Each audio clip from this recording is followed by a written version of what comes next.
Welcome to another edition of our social newscast with me, Sam Marshall. And today we continue the conversation. As you know, every day we talk to individuals, thought leaders, organizations, companies that are really making us think about how we have to reimagine our world and how we structure this new normal. Today's no different. On the line with me is Luvuyo Madasa, who's the Executive Director of Reimagined SA. Luvuyo, thank you very much for allowing us to talk to you. Thank you very much, Sam, and thank you for your listeners for tuning in. Now, Luvuyo, you put out an article, a thought piece, and you've asked us to commit to active citizenship in this time of crisis. Talk to me a little bit about that. So the intention around the article, which is about us coming together to commit to active citizenship in a time of crisis, the intention is about us using this time during lockdown to reflect on what that means. Very many of us will relegate active citizenship to something that we do after all the other important things that are on our to-do list.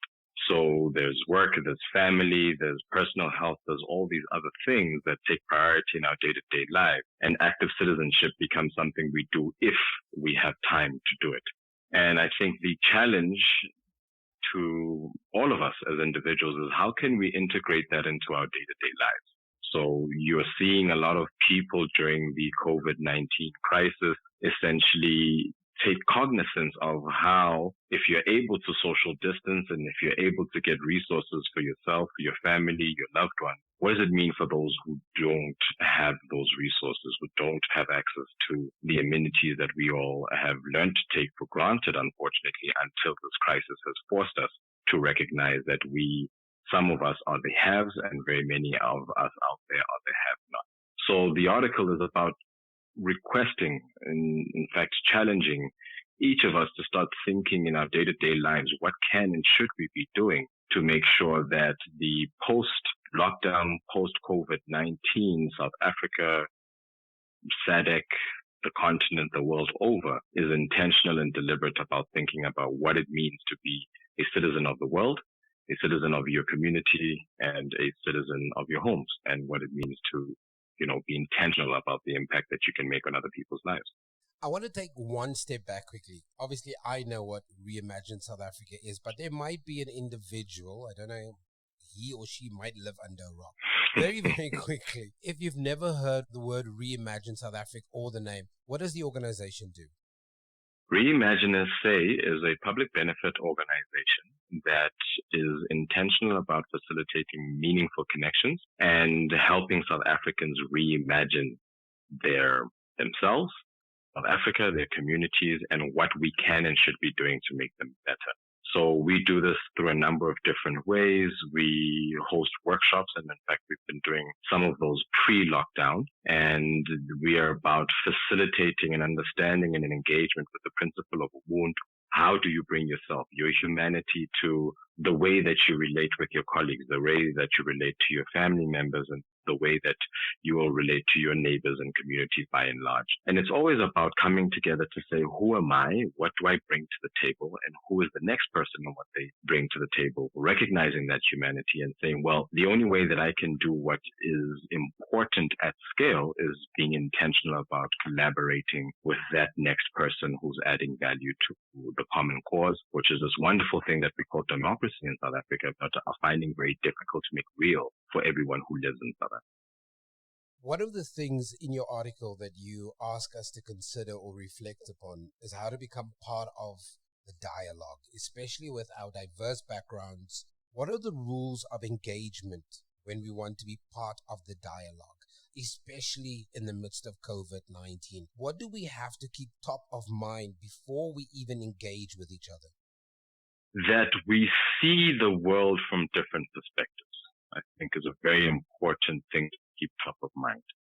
Some of us, your lived experience influences how you see the world, how you interact with new experiences, and what version of yourself you bring to those experiences. And I think a lot of people bring to this national discourse, a lot of people bring pain that they're not aware of. A lot of people bring fear that they're not aware of. Fear of offending, fear of saying the wrong thing, fear of doing the wrong thing to the national discourse. And very quickly it spirals into something where it is finger pointing. So I'm happy to participate in the conversation if you don't blame me for X, Y, and Z. So what that means is that you come to essentially stand your ground and not learn from the engagement, not learn from the dialogue.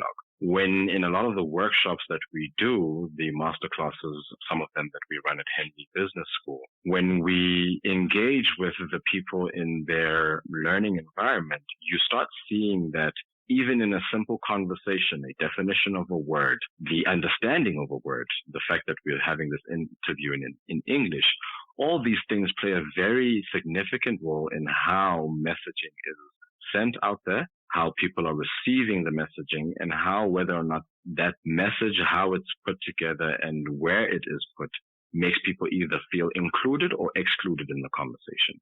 The responsibility then becomes, what homework can I do as that active citizen that makes me aware of South Africa, the real South Africa that is out there, and what it is that we can and should be doing to change the reality, the picture of that real South Africa. So it's preparing yourself to have an engagement. It's not about, shoving your position down someone else's throat. It is about coming to a conversation and saying, okay, what can I learn? What can I take away? And what value can I bring to the conversation, the experience, or that particular interaction? Like me, you would have seen the articles, many would argue at the moment that we're at information overload. I mean, if it's not social media, if it's not in your direct conversations, it's all about COVID-19 at the moment, whether it's good or bad. But we've seen South Africans across the land in different spaces deal with it very differently. Many will argue those with resources are coping a little bit better than those that don't. If you're living in a 3x3 in a township, we've seen some horrible pictures of shops being broken into, liquor stores being looted. Just talk to me about how do we co-create solutions? Because we are in different spaces at the moment. We are seeing different things. It's about trying to get an understanding of that other person, if you will, in the conversation's perspective, their reality. When you talk about everything that's being shared and the information overload, to very many people, it doesn't feel like information overload because it's things that we've been aware of. We know that Alex doesn't have good plumbing infrastructure. People are sharing communal toilets. So when you heard of the social distancing and the lockdown, you ask yourself, in highly and densely populated communities, what does social distancing actually mean? When you talk about the hygiene and the requirement for us to keep our hands clean, you ask yourself, well, what does that mean for a community that either A, doesn't have running water, doesn't have the resources to keep soap readily available so that running water and the cleaning of hands and or the hand sanitizer available to them? What does that actually mean for them being a responsible citizen and taking care of their own personal hygiene? Now, this is being viewed in the context of COVID and minimizing or curbing the spread of it and the curve. But what does that mean for them on a day-to-day basis, right? And what you then find is a community or communities that have been rendered invisible by us going about our day-to-day lives, not considering them, because as far as we are concerned, we are behind our high walls with the electric fencing that keeps community or people who aren't part of those communities out. Now, because it's a virus that can be spread in a whole number of ways, now all of a sudden we're concerned about how their hygiene is to be taken care of. Now, when you talk about people then co-creating, you cannot create a solution for a context you don't understand. And the only way that you can understand a context of someone else's lived experience is by sitting back and listening. What tends to happen in a lot of these solutions that are out there, yes, good intending, well-minded, good-hearted. The question is, do we stop and listen to people voice our expertise and supporting them in delivering or co-creating and crafting the solutions that can make an impact in that context? And I think the intention of saying, I am bringing what I believe I can add value, but let me listen to see, one, when is the right timing for me to deploy that skill set? There are times where you're expected to listen. There are times that you're expected to speak. There are times you will be expected to follow, and there are other times you will be expected to lead. But unless you listen, unless you come in with an intention of trying to gain an understanding of the reality that people are living through, we will continuously miss the mark on what it means to make a meaningful contribution to communities that we're trying to help. Is that kind of what we're seeing playing out now at the moment, Lavoya, in more disadvantaged communities? Yes, we are. I do think people are much more aware. I think the fact that we are confined to our homes and the only access that we have to the outside world, if we're being the responsible stay-at-home lockdown citizens that we should be, is through the media outlets, it's through platforms like social TV, it's through the news and how we consume information. And what we're learning is that people are thinking to themselves, my goodness, I was so busy with being busy that I didn't understand that my neighbor doesn't have food this evening. My neighbor's living in the conditions, and I'm talking neighbor now in communities that are adjacent to one another, is living in conditions that I couldn't imagine either myself or my children living through. I think it is up until now been a problem that and made it a sole responsibility of government outside of various different pockets that continuously put their hands up to say, what can I do? But now that we are looking at the television and seeing how people are living, that human connection, that compassion that we all have is spurring us into some form of action. And as commendable as that may be, the real question is, how do we coordinate? How do we make sure that we're collaborating in a meaningful way? How do we make sure that we're not duplicating efforts in certain communities? And how do we make sure that we are empowering those people that we are wanting to help, such that both tomorrow and beyond lockdown, they can have the resources to do things for themselves? Because the reality is people are quite capable of solving problems for themselves. It is a lack of resourcing or a lack of access to resourcing that inhibits them from doing it on a more ongoing basis. How do we make sure that we're not doubling up on the exact same effort? We know that over the last couple of weeks, we've seen Standard Bank has allocated numerous of funds around volunteering. Shout SA is at the moment running a program to generate money for masks for nurses. Vula Mobile is doing exactly the same. Gift of the Givers is running current programs. CAFSA has just created a fund with the Oppenheimers. How do we make sure that these kind of programs are not a duplication of exactly the same thing, to your question? I think it's going to take some time. It's going to take some time. We need to be intentional about, and a part I speak about in the article is the innovative use of technology. And I think the one place, if there's anything that www.anything has taught us, is that you can come to a central platform, which is this World Wide Web, and find information. Now, the reality is that we're defaulting to the human nature of creating different communities within, which in some instances is good and important, but in other instances, to your question, creates those silos and those duplications, but only now in a digital or virtual world. So do we have platforms that are trying to consolidate information, integrate activities, and make sure that the resources are not being overweighted on one side just because people have a top-of-mind awareness of what that particular community needs and keeps on going to those communities to do the same thing? I'll give you an example. What tends to happen in the environment of corporate social responsibility is, by and large, and I am generalizing to make the point, I'm not saying this is the case every single time, but rather that people will say, okay, what township do we know? Soweto is one of the biggest townships.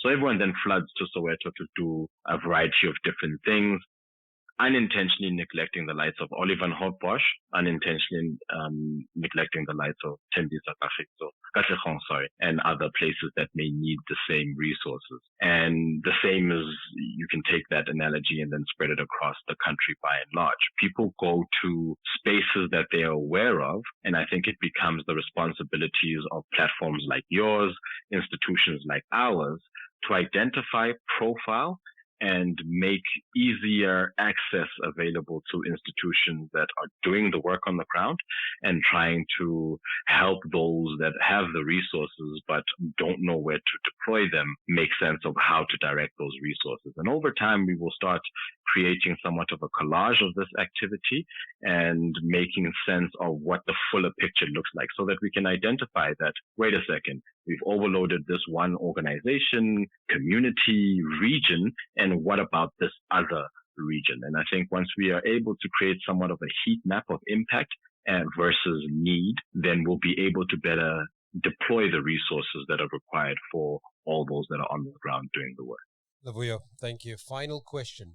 Just from a Reimagine SA perspective, when we started this conversation, you mentioned that you've done and you continue to do workshops, encounters with individuals. What are you guys doing during this COVID period? How are you reaching out to individuals? I thought this article was quite insightful. What more are you guys doing on the ground to just get people to think about some of the things that you highlighted?